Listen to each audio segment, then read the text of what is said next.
नमस्कार, मैं श्रीउतर स्वरूप सेवा संस्था के तरफ से और राम कुमार पाल चौसठ फाउंडेशन की तरफ से आपका राष्ट्रीय बाल सनातनी वक्ता माधव पांडे।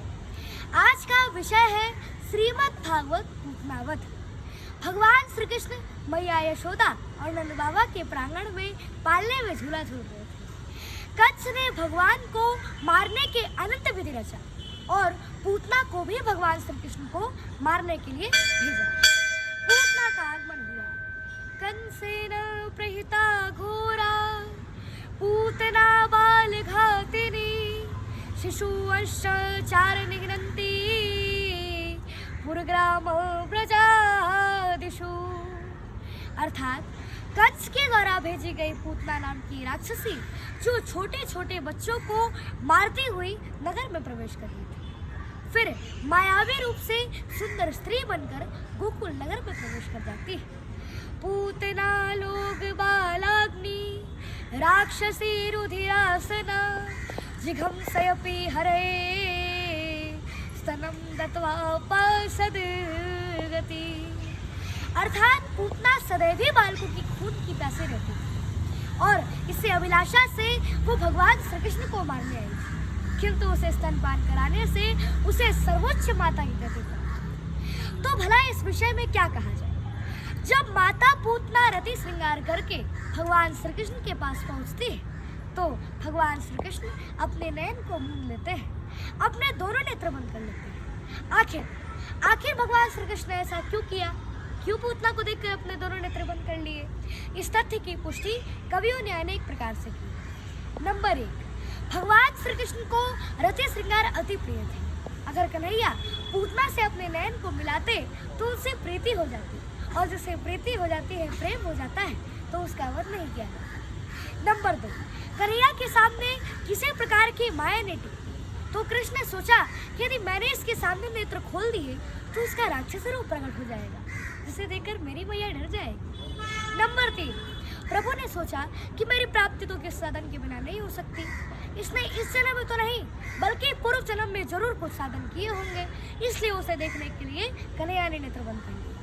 नंबर 4, कन्हैया ने सोचा कि मैं तो गोकुल में माखन मिश्री खाने आया था, परंतु आज तो छठवें दिन ही विष पीने का अवसर आ गया, और विष पीने का अभ्यास मेरा नहीं बल्कि भगवान शिव का है, इसलिए भगवान शिव का ध्यान करने के लिए कन्हैया ने नेत्र बंद कर लिया कि प्रभु आप आइए, हर विष पी लीजिए, बाद में बचा हुआ दूध मैं पी लूंगा। नंबर 5, भगवान विराट स्वरूप श्री कृष्ण के दाया नेत्र सूर्य और बाया नेत्र चांद है। मानो सूर्य और चंद्र ने भगवान श्री कृष्ण से कहा कि हे प्रभु, आप इस राक्षसी को कोई भी गति दे दे, परंतु हम अपने मार्ग से इसे बिल्कुल नहीं जाने देंगे। नंबर 6, प्रभु ने सोचा कि इसने माता का रूप भले धारण कर रखा है, परंतु इसके हृदय में क्रूरता भरी हुई है, इसलिए ऐसी स्त्री का मुख नहीं देखना चाहिए। पूतना ने भगवान श्री कृष्ण के मुख में विष मिश्रित स्तन को डाल दिया। भगवान श्री कृष्ण दूध पीने के साथ साथ उसके प्राण भी हरने लगे। पूतना वहां से भागी और राक्षसी रूप में प्रकट हो गई और कहने लगी कि सामुंच मुंचाल मिते प्रभाषिणे निष्पिड़ यवाना खिल जीव मर्मणि वृत्तेत्य नेत्रे चरणों भुजो मुहुर प्रसवन्न गात्रा क्षिपते रुणोढ़। अर्थात बाल संहिता में ऐसा उपाख्यान आता है कि जब बालकों को पूतना नाम का ग्रह लग जाता है तो बालकम मुंचु मुंचु पूतने, तो इस मंत्र से झाड़ा लगाया जाता है, परंतु आज तो पूतना को एक बालक लग गया, इसलिए वह कहती है कि मुंचु मुंचु कन्हैया छोड़ दो। कन्हैया ने कहा कि मौसी, हम जिसे पकड़ते उसे छोड़ते नहीं है। इस प्रकार पूतना मृत्यु गति को प्राप्त हुआ। पूतना का शरीर बहुत बड़ा था, जहाँ उसकी अलके गिरी वह अलीगढ़ हो गया, जहाँ उसका गला गिरा वह आगरा हो गया, जहाँ उसका हाथ गिरा वह हाथरस हो गया। फिर भगवान श्री कृष्ण ने माता पूतना से क्षमा याचना की कि हे माता, स्तनम धनस्येव स्तनेव जीविका ततस्त्वया सह इव माननेन मया सपीतो म्रियते यदि त्वया तो किं वा ममाघ स्वमेव कथ्यते। हे माता, मैं तो एक दुधमुखा बच्चा हूँ, मेरा दूध ही आ रहा है और तूने मेरे मुख में विष मिश्रित स्तन को डाल दिया और मेरे दूध पीने से तू मृत्यु गति को प्राप्त होती हो, तो इसमें मेरा क्या दोष है?